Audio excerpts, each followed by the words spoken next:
I was 7 years old when I first remember hearing the word cancer. I knew that it was something bad because my mom had to leave town suddenly, right before my sister's birthday. And if you know Tiandra, she does not miss birthdays. I knew that it was something serious and that I should be worried, and I was. Why was the word cancer being said in hushed tones? Why couldn't my grandma just take some medicine and get better? A few months after her surgery and chemotherapy treatments, I saw my grandmother and I told her confidently that I was going to find the cure for cancer. Because it's that simple, right? And to me, it was that simple. I was going to make the medicine that helped her and other cancer patients get better. Now we can fast forward 20 years, and I have not cured cancer. That's safe to say, but I have tried to keep my promise. I have conducted research developing targeted therapy for drug-resistant breast cancers, and I have a PhD in cancer biology. And some people would say that having these credentials make me a scientist. And I guess you're not entirely wrong. If having an advanced degree and being a trained researcher makes me a scientist, then I am one. I'm one of 7 million scientists and engineers in the United States, making up about 5% of the workforce. But is being a trained researcher and having an advanced degree a requirement to be a scientist? Well, I think that depends on your definition of scientist. Scientist is actually a modern word. It was coined in 1833 by a science historian who wanted to describe Mary Somerville. Mary Somerville was a mathematician and an astronomer, and at the time when someone had those particular interests or any scientific interests, they were called a man of science. And being that Mary was not a man, it seemed that a new word needed to be created. So, simply put, scientists are people of science or people learned in science. Okay, so then what is science? And that tends to be a more complex question, and it really depends on who you ask. When I visit middle school classrooms or elementary school classrooms and I ask them what is science, I get a variety of answers. Oh, I know, it's the study of plants. No, it's the study of animals. You're all wrong, it's the study of planets. Okay, I got it better. It's the study of diseases. No, it's cells. No, it's something bigger. It's the environment. It's water systems. It's the study of energy. And they are all right.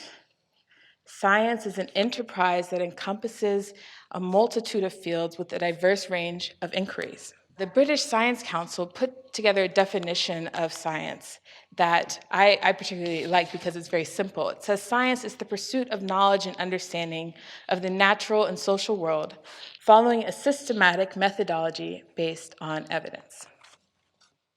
I love this definition. This means that science is simply asking questions, making observations, experimenting, and drawing conclusions about the world around us.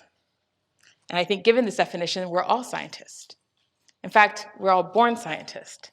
Has anyone observed a small child discovering something in the world for the first time? I have a 2-year-old son, and he makes a scientific discovery almost every single day. And whether it's that gravity really does exist or that his voice echoes in certain spaces, he is making a discovery all the time. His current line of questions are about food. He wants to know what is edible, and he found out that rubber bands are not. And he also wants to know if it is edible, can it be used for something else? And he's decided that smoothies can also be used for paint. And while my husband and I do not agree with this conclusion, it doesn't matter. He is systematic in his approach. He repeats his actions over and over again until his understanding of the world advances. All children do this. We all did this. And I think we all continue to try to understand the world around us.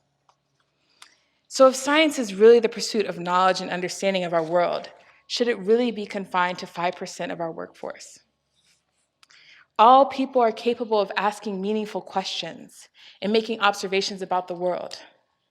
Shouldn't science be something that we all participate in? And if science advances through the questions that we ask, shouldn't a diverse group of people be asking these questions? Each of us have different experiences and perspectives shaped by where we were born, where we grew up, our families, our communities, our friends. And given these unique circumstances, we all have different questions that we are interested in asking. For me, it was whether there's a cure for cancer. And for you, it might be something different.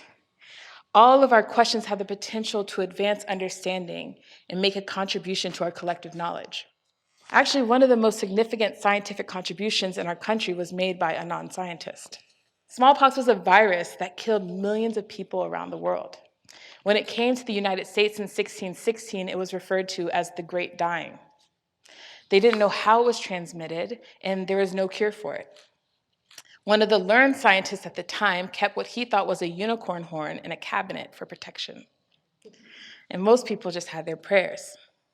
But this all changed in 1706 when a West African man was brought to our country named Omnisymus. When he was asked by a slave owner, "Have you ever had smallpox?" his answer was yes and no.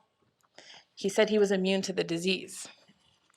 He said, well, if someone in his country got smallpox, they would take healthy people, and people would take juice of the smallpox and cutty the skin and put in a drop. And what he was describing is a process called inoculation. That's when you expose someone healthy to a weakened virus to help them build immunity. And this was a huge advance in understanding. So in Boston in 1720s, when there was another smallpox epidemic, they did an experiment. They inoculated a few hundred people, and they saw that only 2% of those people died versus 15% from the wider population. And so after this process of inoculation and subsequently vaccination spread around the country and around the world. So Omnisymus, a man with no formal education and no advanced degree, made a scientific contribution that has saved an estimated 150 to 200 million lives in the last 40 years alone. And while we are no longer combating smallpox, there are still many scientific challenges that we face as a world today. There are other infectious diseases. There's problems with food security and water sanitation. We need to figure out how to reduce waste, how to find renewable sources of energy, and there's also issues with climate change. And we still haven't found the cure for cancer. To truly solve these problems, we need a diverse group of people who can look at these problems from different experiences and perspectives and generate questions that will bring us truly viable options and truly viable solutions to these problems. It is not necessary for humanity to wait for a small group of trained scientists to tell us how to solve these problems. We can all think scientifically, ask questions, analyze, make observations, and make discoveries that will contribute to knowledge. But as a society, we have unconsciously internalized perceptions that have limited who we see as scientists. And this limited perspective happens at a young age. There's an experiment called the Draw a Scientist experiment. It's been conducted for the last 50 years, and it's been done in elementary school students all the way to high school students. And they found that regardless of age, race, social and economic background, or even what country the students are from, they all draw scientists the same way. They draw them to look like white males. And I don't think any of us are particularly surprised by this finding, right? I think if we were given the opportunity, the majority of us also might draw these white men. And while we are not surprised, we should be worried about the consequences of our bias. Last summer, I worked with 15 middle school age girls, ranging from ages 11 to 14 years old. And during the first week of the academy that they were participating in, they were taught how to navigate the National Cancer Institute data portal, which has cancer patient information on it. And in the second week, they were asked to identify a question that was interesting to them, and then given the data that was available, make observations, analyze, and draw some conclusions. The quality of their work after these 2 weeks was phenomenal. Their findings, such as does gender affect survival in patients with kidney renal clear cell carcinoma, were identical to those found by researchers at top institutions. These are 12-year-old girls, not trained researchers. And most of them are minorities from local schools. And I believe that the reason that they were able to generate this meaningful work was that they were given an opportunity to ask questions that they were interested in, and then were given the time, the space, and the resources to answer these questions. How many of these girls do you think will become scientists? I don't have the answer to that question, but I do know that they need to reach their full potential. There is too much at stake for them not to. We cannot let barriers or misconceptions about what science is or what a scientist should be stop them from reaching their true potential. Whether many of them become scientists depends on what the steps that we take as a society to reimagine what scientists are and what they can be. Mae Jemison, the first Black astronaut, female astronaut, said, "We look at science as something very elite, which only a few people can learn. And that's just not true. You just have to start early and give kids a foundation. Kids live up or down to expectations." Science does not have to be an elite activity. It can be done by anyone with an interesting question that they want to ask. And if we want to bring about a future where the knowledge being generated by science reflects the beauty and diversity of humanity, then we need to start with our young people. And we can all start by asking our young people, especially women and underrepresented minorities, not what they want to be when they grow up, but about what questions they have about the world. And what problems do they want to solve?